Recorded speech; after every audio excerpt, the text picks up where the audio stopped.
नमस्कार साथियों, स्वागत है आप सभी का my YouTube channel study 92A में।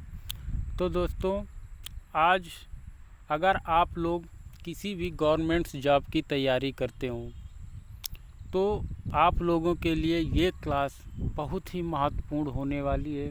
दोस्तों, आज हम लोग बात करेंगे जियोग्राफी से रिलेटिव प्रश्नों पर। तो दोस्तों, आज इसमें हम बात करेंगे दर्रे, नदियों, पुल से संबंधित प्रश्नों पर।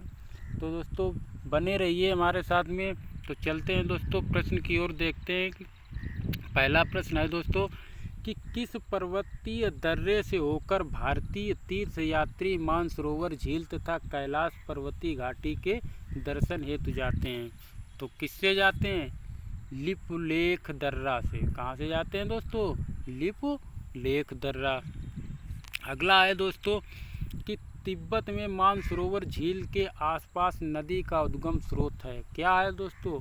सिंधु, सतलज, ब्रह्मपुत्र।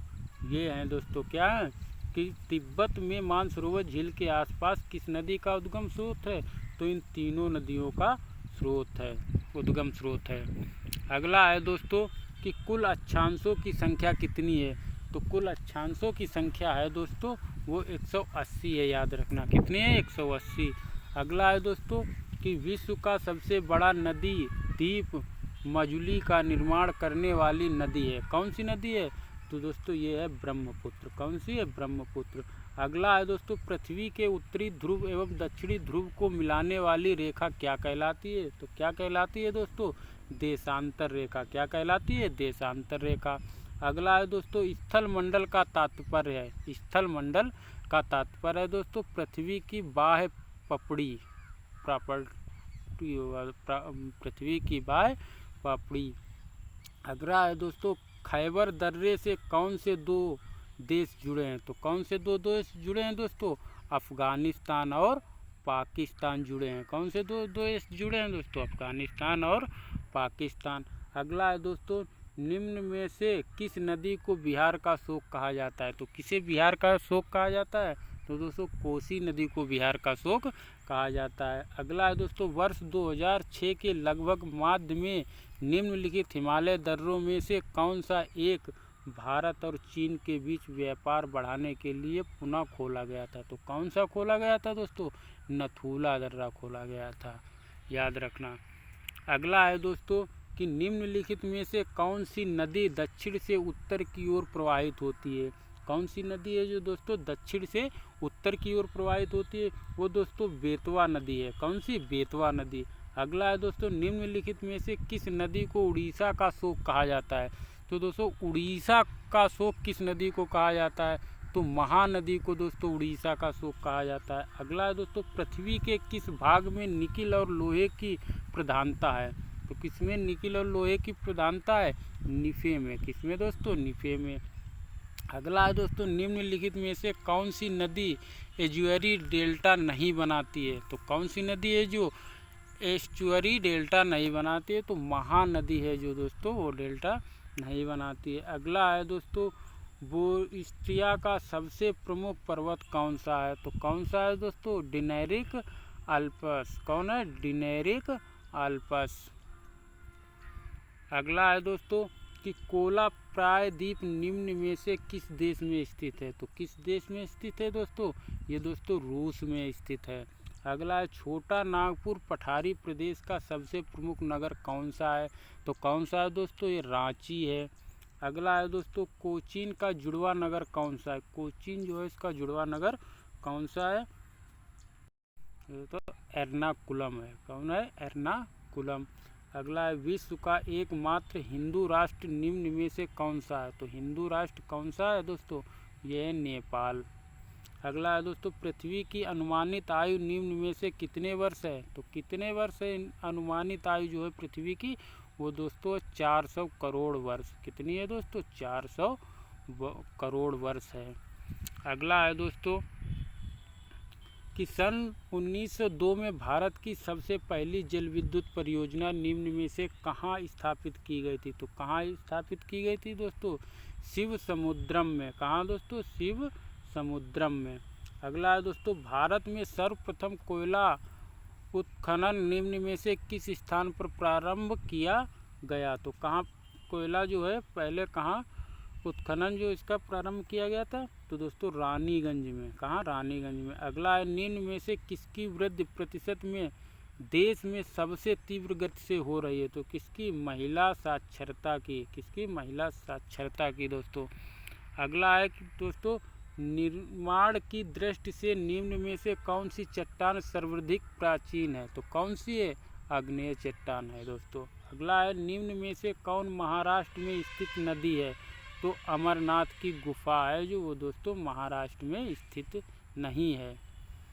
अगला है दोस्तों, विश्व का सबसे ऊंचा ज्वालामुखी पर्वत कोटोपैक्सी कहाँ स्थित है? तो कहाँ स्थित है दोस्तों? फिलीपींस में। कहाँ? फिलीपींस में। अगला है दोस्तों कि निम्न में से किस क्षेत्र में विश्व का सर्वाधिक पशुओं का मांस उत्पादित किया जाता है? तो कहाँ दोस्तों उत्पादित किया जाता है? पाम्प्स क्षेत्र, मतलब अर्जेंटीना में। कहाँ दोस्तों? पाम्प्स क्षेत्र अर्जेंटीना में। अगला है दोस्तों, निम्न में से कौन सी स्थलकृत ज्वालामुखी क्रिया से संबंधित नहीं है? तो कौन सी है? गेसर। क्या है दोस्तों? गेसर। अगला है दोस्तों, निम्न में से कौन पृथ्वी का एक स्थायी खंड नहीं है? तो कौन सा स्थायी खंड नहीं है? हिमालय पर्वत जो है वो स्थायी खंड नहीं है। अगला है, निम्न में से कौन अधात्विक खनिज है? अधात्विक खनिज जो है वो दोस्तों कौन है? वो जिप्सम है। कौन सा है दोस्तों? जिप्सम। अगला है दोस्तों, पृथ्वी एवं अंतरिक्ष के बीच से वायुमंडल को हटा हुआ माना जाए तो आसमान का रंग कैसा होगा? तो कैसा होगा दोस्तों? तो काला होगा। कैसा होगा? काला होगा। अगला है दोस्तों कि निम्न में से कौन सी नदी पक्षपात डेल्टा का निर्माण करती है? पक्षपात डेल्टा का निर्माण करती है। कौन सी है दोस्तों? मिसिसिपी नदी। कौन सी? मिसिसिपी नदी। अगला है दोस्तों, निम्न में से कौन सुमेलित नहीं है? तो कौन सा सुमेलित नहीं दोस्तों? आयरन एथ्रेसाइड। क्या है दोस्तों? आयरन एथ्रेसाइड जो है वो सुमेलित नहीं है। अगला है दोस्तों, सेरिकल्चर निम्न में से किसके उत्पादन से संबंधित है? तो किससे उत्पादन में संबंधित है? ये दोस्तों है रेशम के उत्पादन में। अगला है दोस्तों, निम्नलिखित में से किस राज्य में सबरीमाला स्थित है? तो सबरीमाला कहाँ स्थित है दोस्तों? केरल में। अगला है दोस्तों, भारत में सबसे पुरानी पर्वत श्रृंखला कौन सी है? तो कौन सी है सबसे पुरानी पर्वत श्रृंखला? वो अरावली पर्वतमाला है जो दोस्तों सबसे पुरानी है। अगला है दोस्तों, ओकरेश्वर जल विद्युत संयंत्र से ऊर्जा उत्पन्न होती है तो कितनी उत्पन्न होती है? 520 मेगावाट। कितनी दोस्तों? 520 मेगावाट। अगला है दोस्तों, तुलबुल परियोजना निम्नलिखित नदी से संबंधित है। किस नदी से? तो दोस्तों ये है झेलम नदी से। अगला है दोस्तों, सरदार सरोवर परियोजना किस नदी पर चल रही है? तो किस नदी पर चल रही है दोस्तों? नर्मदा नदी पे। किस पे? नर्मदा नदी पे। अगला है दोस्तों, मालवीड प्रक्षेप की सबसे प्रमुख विशेषता निम्नलिखित में कौन सी है? तो कौन सी से है दोस्तों?